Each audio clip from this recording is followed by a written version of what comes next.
Would you like to create some kind of miracle in your life? If you think of something or someone else that really needs a miracle, what would that be? Have you ever asked yourself that question? Is it possible for us to actually encourage miracles to occur? Those are questions I've asked myself quite a bit, and I know in times of duress and stress, oftentimes we go, oh, what I need right now is a miracle. But did you know that you might be the person that could cause that miracle to happen? It seems like miracles always come from outside of ourselves. You know, we hear about miracles in the Bible and miracles in other religious paths and spiritual paths, or spontaneous healings of people that were down and out and gone, and all of a sudden somehow they came back to life, or somehow they regained their vision, or somehow a miracle occurred and they received the money on the last day of the last month that they were going to get kicked out of their apartment, and somehow there was an envelope left there, which I'm going to tell you a story about. But did you know that if you believe in miracles, if you believe in the potential of miracles to happen, that's the first step to a miracle happening? Because if you don't believe it's possible, they could be happening right now in front of you, and you wouldn't even see them.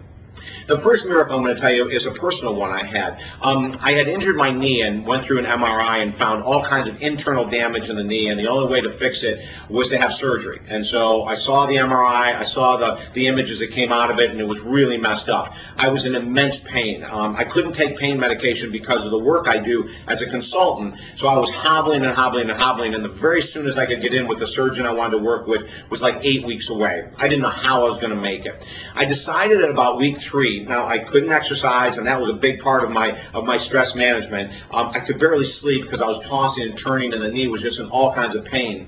I decided to go to a monastery, and I went to the only remaining monastery in the state of Florida. It's called St. Leo's Abbey, and I went there to get away and to just try to forget about life. I was going through lots of different stressors, and I thought this might be a good thing to do. So I went up there and experienced what it's like to live with 22 monks for 3 days, and it was an unbelievable experience. But one of the greatest challenges I faced was getting up the cathedral steps. They had prayer sessions 7 times a day. So when I was in there the second day, Saturday morning, I remember it like it was yesterday, 7 a.m., I finally got myself up the stairs, found the pew, sat down, and of course the monks were standing and sitting as they're going through their prayer work.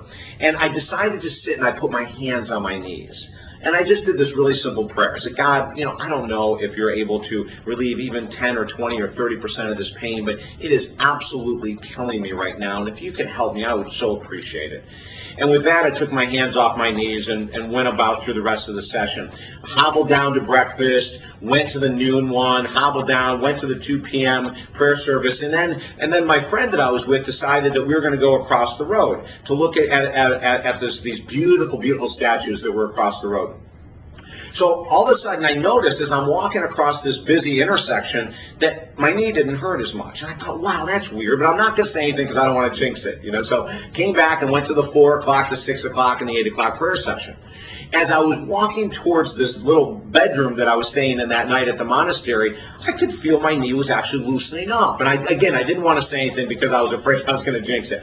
The next morning, same thing. Got up, went to the prayer service, and on the way home, on the drive home, it was about a 2.5-hour drive, I'm feeling my knee is feeling really, really great. And I finally mentioned something to my friend, about, I think this is starting to heal. This is so weird, but I don't want to jinx it. Monday morning, I get up, and ladies and gentlemen, this is the truth. I'm walking to the bathroom. I'm walking to the kitchen without any limp whatsoever. At 5 p.m. Monday night, I called the nurse of my friend, the surgeon, canceled the surgery. She couldn't believe it. She said, what do you mean you canceled it? It's several weeks away. You can't just cancel it. I said, I'm not kidding. My knee is healing.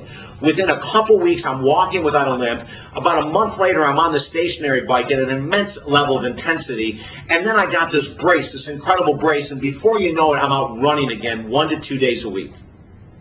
Now, that's a pure miracle. We have the imaging from the MRI saying damage, has to have surgery. And yet, through the power of prayer, and not even 100% positive proof prayer, like I didn't sit there going, I know I'm going to be healed, I know I'm going to be healed. It wasn't anything like that. I just said, hey, if you can take a little of the pain away, bam. Miracles happen today. Now, I could tell you many more that have happened with myself, but instead I'm going to tell you one that happened with a woman who was diagnosed with stage 4 breast cancer, and it was past surgery and past treatment, and the physicians that she worked with said, I really don't know what else we can do. We can attempt chemotherapy, we can attempt surgery, but there's no guarantee. If we would have caught this earlier, we could have done something. On the day that she got that, she also received news that she was being fired from her job. Now she had no health insurance because it wasn't diagnosed. She had no income coming in. She had no idea how she was going to survive. One day, with zero money in her bank account, there was a knock on the door, and she opened it, and there was an envelope there with exactly the amount of money she needed for her rent. Do you know that every month, for months after that, that envelope appeared? Cash, the exact amount that she needed in her rent. Groceries started appearing on her back door when she had no food in the house whatsoever. These are everyday miracles. What created them with her? She will tell me that the very first time she found out about this horrendous diagnosis and all this terrible news, no money to pay for treatment, not even sure the treatment would work, her first place went to lack and doubt. Then she started to pray for miracles. She said, I don't even know why, David. It's not like I'm some huge religious nut or spiritual freak, but I just sat down every day and I just prayed for a miracle. And within 30 days, the first miracle happened. And 30 days later, it happened again. And 30 days later, it happened again. Now, here's two stories that I want to tell you about that are happening right now in our age. Not back in biblical times, not so, but they're happening right now by two people that didn't really know miracles could happen. I'll have to be the first to admit that I wasn't praying for a miracle. I was praying for a little relief. Now, she will admit that she was praying for a miracle, but she really didn't think it was going to happen.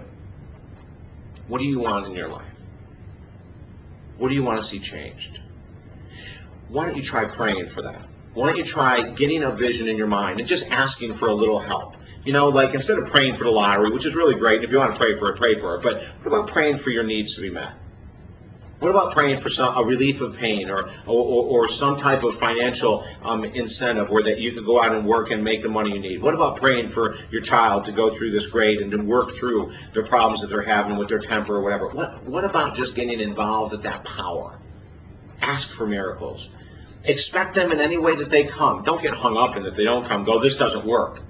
But I can tell you there's magic in belief. There's power in miracles. But only if you give it a shot. If I can help you in any way as a minister, get closer to that power of miracle, to get closer to that power of belief, contact me at talkdavid.com. I'd love to help you in any way I can because I know they still happen today. Have a wonderful day. I look forward to talking to you again soon.